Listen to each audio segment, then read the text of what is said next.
Hi guys, welcome back to my channel Monalisa Sanskrit youth career पर।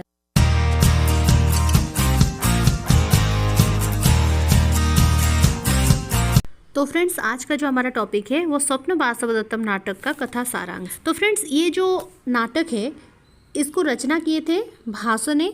भासो के बारे में ऑलरेडी मैं वीडियो बना चुकी हूँ, उनका परिचय दे चुकी हूँ। अगर आपने नहीं देखा तो उसका लिंक भी मैं डिस्क्रिप्शन में दे दूंगी, एक बार जाके देख लीजिएगा। तो ये जो नाटक है स्वप्न वासवदत्तम, इसको लिखे थे भासो ने। इसमें 6 अंक है। इस नाटक का जो नायक है उदयन और नायिका है वासवदत्ता। इसका जो मुख्य रस है वो है श्रृंगार। इस नाटक का मुख्य रस है श्रृंगार। तो चलिए स्टार्ट करते हैं। प्रथम अंक के प्रारंभ में महाराज दर्शक के बहन पद्मावती आश्रम में स्थित राजमाता के दर्शन के लिए जब आते हैं तो नेपथ्य से आवाज आती है, हटो हटो, रास्ता छोड़ो। ऐसे कहकर सबको रास्ते से हटाया जाता है। तो ये सब देखकर वहाँ वासवदत्ता, जो कि महामंत्री योगंधरायण के साथ पद्मावती के साक्षात करने के लिए आए हुए थे, उन्हें बहुत बुरा लगा, क्योंकि वासवदत्ता जो है वो महारानी थी, तो वो बहुत सुख भोग कर रही थी। तो ये सब उन्हें अच्छा नहीं लग रहा था। ऐसे प्रकार की व्यवहार उन्हें बहुत ही बुरा लग रहा था। लेकिन तब योगंधरायण जो है वो उनको समझाते हैं कि भाग्य चक्र की पहिया की परिवर्तन होता रहता है, इसलिए मन कष्ट ना करे। आश्रम में पद्मावती मुनिजनों को आमंत्रित करते हैं और जब पूछते हैं कि यहाँ मुनि लोगों को क्या चाहिए, तो वहाँ जितने भी मुनि लोग थे उन्हें किसी भी चीज़ का मतलब अभिष्ट नहीं था। लेकिन पद्मावती जो है वो पूछते हैं कि अपना अपना अभिष्ट बताइए, यहाँ सबके अभिष्ट प्रदान किया जाएगा। तो ये जो मौका है, ऐसे मौके पर योगंधरायण जो है वो वासवदत्ता को देखकर कहते हैं, ये मेरा बहन है, उसकी पति जो है वो अभी प्रवास में गए हुए हैं, तो कुछ दिनों के लिए इसे यहाँ न्यास के रूप में यहाँ रखें। तो सब कुछ दान देना तो बहुत आसान है, लेकिन जो न्यास है ये रक्षा करना ये बहुत कठिन है। यद्यपि ये कठिन है, तथापि पद्मावती ये चीज़ के लिए मान गए, क्योंकि पहले ही उन्होंने ये घोषणा कर दिए थे। फिर एक ब्रह्मचारी आकर आश्रम में प्रवेश करते हैं। योगंधरायण जब ब्रह्मचारी को पूछते हैं कि तुम कहाँ से आए हुए हो, तो ब्रह्मचारी कहते हैं, वत्स देश के लावणक गांव से मैं आया हूँ। तो ये नाम सुनते साथ ही वासवदत्ता को और दुख प्रकाश होता है। फिर ब्रह्मचारी कहते हैं कि वहाँ एक दुर्घटना घटी। अवंती की राजकन्या वासवदत्ता महाराजा उदयन के अत्यंत प्रिय थे। राजा जब मृगया गए हुए थे तो वो गांव दाह में दग्ध हो गया था और मंत्री योगंधरायण जो है उसी आग में गिर गए। जब राजा मृगया से लौट के आके देखे ये सब, अपनी पत्नी और मंत्री की वियोग से खुद उसी आग में वो प्राणत्याग करने की कोशिश करते हैं। तो वहाँ के जो भी अमात्यों हैं उन्होंने उनको रोके थे, और अब रुमाणवान नामक एक अमात्य जो कि उनका यत्न ले रहे हैं, मतलब सारा सुख दुख उनका देख रहे हैं। जब राजा आहार नहीं कर रहे थे तो वो भी भूखे रह जाते थे। राजा की जैसे मतलब राजा जिस समय जैसे दुखी होते थे, वो भी पूरे दिन रात राजा की सेवा ही कर रहे थे। यदि अचानक राजा का अभी कुछ हो जाए ना, तो शायद वो भी मृत्युवरण करेंगे। तो ये जो बात है, ये वहाँ की जो ब्रह्मचारी है ये सब बताते हैं लावणक गांव में जो अभी चल रहा है। तो राजा हर वक्त विलाप कर रहे थे कि मैं यहाँ वासवदत्ता के साथ हंसा था, यहाँ बातचीत कर रहा था, यहाँ बैठा था, यहाँ सो रहा था। तो इस प्रकार से विलाप से रोकने के लिए फिर जो अमात्य है वहाँ के, तो उन्होंने राजा को उस गांव से लेकर चले गए। अब राजा के बिना वो गांव नक्षत्र चंद्र विहीन आकाश जैसा श्रीहीन हो गया है। फिर मैं वहां से आ गया हूँ। फिर ब्रह्मचारी और योगंधरायण दोनों निकल जाते हैं। तो कंचुकी आकर वहाँ पद्मावती और वासवदत्ता को आश्रम के अंदर जाने के लिए अनुरोध करते हैं, क्योंकि सायंकाल का आगमन हो जाता है। तो इस प्रकार से प्रथम अंक समाप्त हो जाता है। फिर प्रारंभ होता है द्वितीय अंक। राजकुमारी पद्मावती वासवदत्ता के साथ माधवी लता मंडप के पास कंदुक क्रीड़ा करते हैं। खेलने के बाद वासवदत्ता पद्मावती की सौंदर्य को प्रशंसा करती है और उनकी सुंदरता को बताती है, और मजे मजे में वासवदत्ता महासेन के पुत्रवधु नाम से संबंध करते हैं और कहते हैं, उज्जैनी में प्रद्योत नामक राजा है, उनका बहुत बड़ा सैन्य वाहिनी है, इसलिए उन्हें महासेन कहा जा रहा है। तब चेटी कहती है वह वत्स देश के राजा उदयन का अभिलाषा करती है। उसके बाद धात्री प्रवेश करके कहती है, महाराजा उदयन का उच्च कुल, ज्ञान, वयोरूप सबको देखते हुए पद्मावती को उन्हें दिए हैं। तब दासी आकर कहती है, जल्दी चलो, आज ही मंगलसूत्र पहनाने का सही नक्षत्र है, ये महारानी की आदेश है। तो ये सब सुनकर सब निकल जाते हैं। और द्वितीय अंक का समाप्त हो जाता है, प्रारंभ होता है तृतीय अंक। वासवदत्ता जब सुनती है कि राजा उदयन के साथ पद्मावती की विवाह हो रहा है तो वो उनको बहुत दुख होता है और वो उनकी विवाह महोत्सव में प्रमोद वन को आ जाते हैं। उनके दुख दूर करने के लिए थोड़ी देर के लिए वो प्रमोद वन में आके प्रवेश करते हैं। तब चेटी वासवदत्ता को ढूंढते हुए आकर प्रमोद वन में पहुंच जाती है और कहती है, महारानी कही है कि आपका उच्च वंश अवंतिका में जन्म हुआ है और आप स्नेहशीला और सुदक्षा हो, इसलिए राजजेमा के लिए यह कौतुकमाला का गुंथन आप कीजिए। तब वासवदत्ता मन में ही सोचती है कि अच्छा ये काम अब मेरे को भी करना पड़ेगा। तो ऐसे सोचकर वो गूंथती है और गूंथते समय पूछती है, ये औषध का नाम क्या है? चेटी कहती है कि ये अविधवाकरण है। ये सुनकर वासवदत्ता स्वगत कहती है कि ये तो हम दोनों के लिए है, तो इसे बहुत बार गूंथना चाहिए। ऐसे करके वो गूंथने लगती है। फिर दूसरा औषध जब देखती है तो वो पूछती है कि ये क्या है? तो चेटी कहती है ये स्वपत्नी मर्दन है। ये सुनते साथ ही वासवदत्ता कहती है इसकी तो अभी ज़रूरत नहीं है, क्योंकि राजा की जो पत्नी है वो ऑलरेडी मृत्युवरण कर चुकी है। कौतुक मालिका गूंथ के बाद वो चेटी को दे देती है। फिर अपने पति किसी और का भी हो गए हैं, ये सोचकर इस दुख में वो थोड़ी देर के लिए आते हैं बिस्तर पे सोने के लिए। चतुर्थ अंक में राजकुमारी पद्मावती वासवदत्ता और अपनी सहचरियों के साथ प्रमोद वन को आई हुई होती है। चेटी प्रमोद वन का आने का कारण जब पूछती है तो पद्मावती कहती है, शेफालिका पेड़ में फूल आया है कि नहीं वो देखने के लिए मैं यहाँ पे आई हूँ। शेफालिका फूल भी पेड़ में आ गया होता है तब तक, और फूलों को देखकर फूल की सुंदरता को सब उपभोग करते हैं। थोड़ी देर में राजा और विदूषक भी आकर प्रमोद वन में प्रवेश करते हैं। पद्मावती, वासवदत्ता और चेटी माधवी लता मंडप की ओर चले जाते हैं। राजा और विदूषक प्रमोद वन के रमणीय दृश्य को उपभोग करते हैं।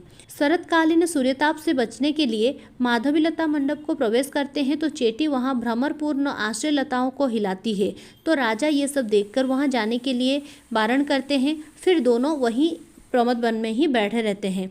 बैठे बैठे राजा और जो विदूषक है वो दोनों बात करते हैं और बातों बातों पर ही विदूषक पूछ लेते हैं कि राजा अब यहाँ पे एकांत में हैं आप, तो आप और मेरे अलावा यहाँ पे कोई है नहीं, तो आप अभी मुझे बताइए कि आपकी अत्यंत प्रिय अभी कौन है, पद्मावती या वासवदत्ता?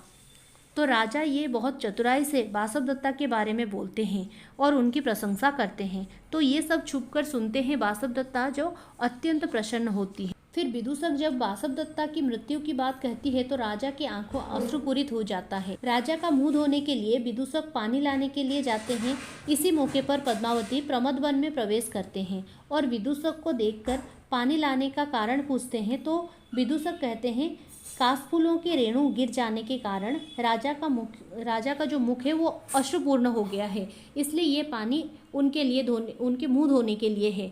फिर पद्मावती पानी लेकर राजा के पास जाती है। इस प्रकार से चतुर्थ अंक समाप्त होता है। पंचम अंक में राजकुमारी पद्मावती की शिरोवेदना की बात पद्मिनिका मधुरिका को बताती है और कहती है ये बात वासवदत्ता को बता देने के लिए, ताकि उनकी मीठी बातों से उनकी शिरोवेदना कम हो जाए।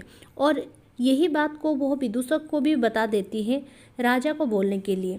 विदूषक राजा को बताते हैं कि पद्मावती समुद्र गृह में है, उनकी शिरोवेदना हो रही है। वहाँ राजा जाकर देखती है तो पद्मावती नहीं आई हुई होती तब तक।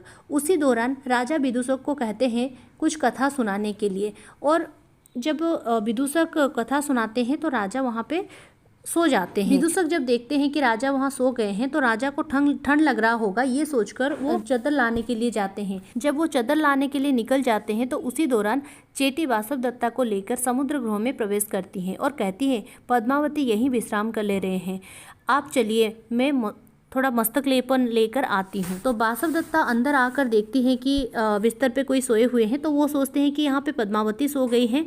तो थोड़ी देर के लिए जब वो सिर वेदना हो रहा है तो वो सो रही है, उनको मतलब क्या थोड़ा रेस्ट लेना चाहिए, ये सोचकर वो वहाँ पे थोड़ी देर के लिए बैठती है और फिर बैठे बैठे सोचती है कि यहाँ थोड़ी देर मैं लेट जाती हूँ।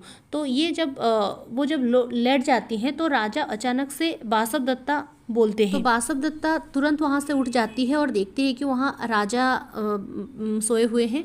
तो फिर वो थोड़ी देर देखती है कि राजा वास्तव में स्वप्न देख रहे हैं तो ये सोचकर वो क्या करती है ना, वासवदत्ता वहाँ से अभी निकल जाना चाहिए ये सोचती है, और निकलने से पहले देखती है राजा जो है उनके हाथ बिस्तर के नीचे थोड़ा आया मतलब झुका हुआ है, तो वो क्या करती है ना, उनके हाथ को, राजा के हाथ को वो बिस्तर पे उठा देती हैं और वहाँ से वो निकल आते हैं। फिर राजा का नींद अचानक से खुल जाता है और वासवदत्ता को रुको रुको बोलते हैं। जाते जाते अंधेरे में दरवाजा में लग जाता है उन्हें और थोड़ा चोट लग जाता है। फिर वो सोचते हैं कि क्या मैंने ये सच में देखा वासवदत्ता को, या फिर मेरा ये मन की अभिलाषा है, सपनों में ही देखा।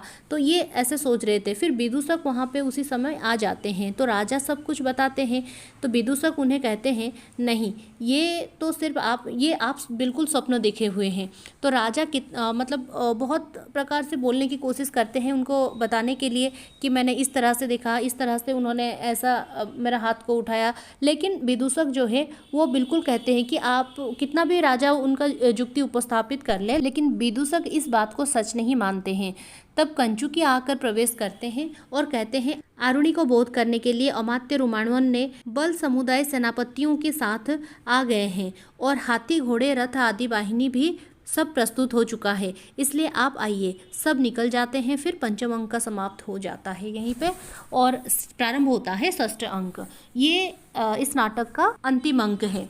इसमें क्या होता है ना, इस अंक के प्रारंभ में कोई वीणा वादन करता है, तो उस वीणा की ध्वनि को सुनकर राजा घोषवती वीणा की ध्वनि जैसे कहकर वो वीणा ले लेते हैं और वीणा को देखकर वासवदत्ता को और याद करते हैं और याद करके वो बोलते हैं किस तरह वो घोषवती वीणा बजाती थी और इस तरह से वो विलाप करते हुए दुख होते हैं। उस समय प्रतिहारी आकर कहते हैं महासेन के पास से रौद्रस गोत्रीय कंचुकी और रानी अंगरावती के द्वारा प्रेरित वसुंधरा नामक वासवदत्ता की धात्री द्वारदेश में उपस्थित है।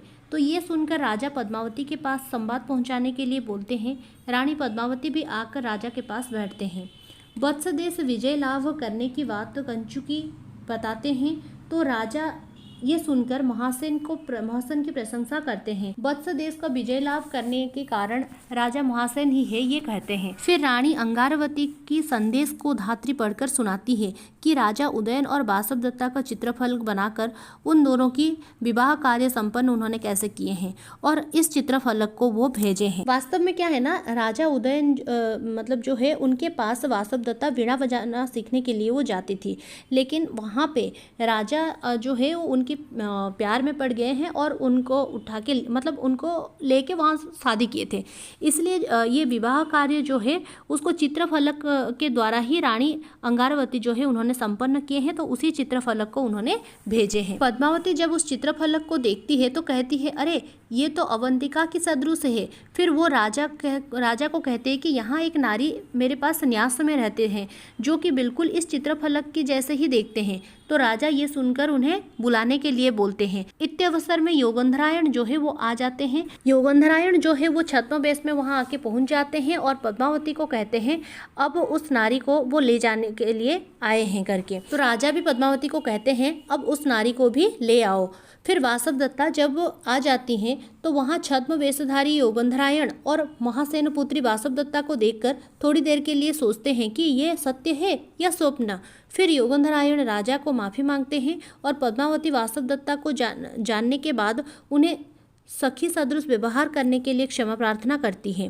फिर योगंधरायण कहते हैं ये सब करने के उद्देश्य केवल एकमात्र था जो कौसंबी राज्य को रक्षा करना। और पुष्पक और भद्र आदि ज्योतिषियों ने भविष्यवाणी किए थे पद्मावती आपकी रानी होंगे। और ये सब बात फिर सुनने के बाद राजा जब पूछते हैं कि क्या ये बात रोमाणवन को पता था, तो वो बताते हैं कि ये बात सभी को पता था। फिर राजा वासवदत्ता के साथ सुखांत मिलन होता है, सब मिलकर निकल जाते हैं। इस प्रकार से ये भास के द्वारा प्रणीत नाटक संपूर्ण हो जाता है और स्वप्न वासवदत्त जो नाटक है इसका शीर्षक सार्थकता होता है। तो फ्रेंड्स ये था स्वप्न वासवदत्त नाटक का कथा सारांश। आई होप कि इस वीडियो के माध्यम से इस नाटक का सारांश आपको बहुत अच्छे से कॉन्सेप्ट पता चल गया होगा। ये जो नाटक है ना ये भी परीक्षा के दृष्टिकोण से बहुत ही इम्पोर्टेंट है।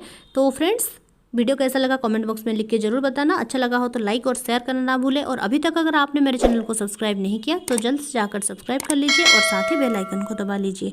तो चलिए फ्रेंड्स नेक्स्ट वीडियो में फिर मिलते हैं। जय तो संस्कृतम जय तो भारतम। धन्यवाद।